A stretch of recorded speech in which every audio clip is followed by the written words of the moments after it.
This is not your regular old mom and son travel vlog. This is a step-by-step of how I created a spa-like experience, including white wine and a charcuterie board on our Southwest flight. We got a Whataburger shake, and he saved the burger for the plane ride. Once we got to the airport, the line for security was literally like an hour and a half, and we met some people that recognized us. The plane had barely taken off, and Taryn was already ready for his spa experience. He wanted some head scratching, he wanted some back scratching. Also, he's got these funny little white hairs that are popping up. It's so crazy for 9 years old. After a little head scratching at the spa, then I pulled out the charcuterie board, fruit and walnut crisps, and Colby Monterey Jack cheese.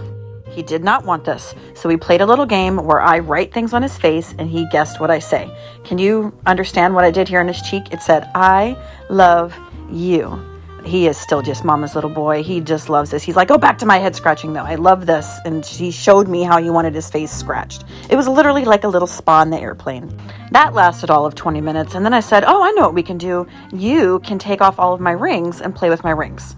And so he put on all my rings. Yes, he's a cheeky little son of a gun who loves to stick out that middle finger at any chance that he can get. So he put on my jewelry. All of them are fake except for one. See if you can tell which one.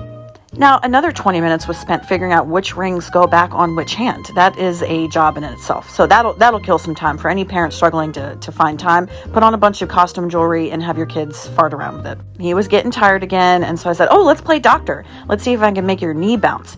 You know, that little spot when the doctor hits you on the knee? And then he started yelling at his little Bucky Beaver man to like follow the in-flight instructions, and then he ate his face off, and I was like, "Calm down. Just put him around your neck and take a little nap." He passed out.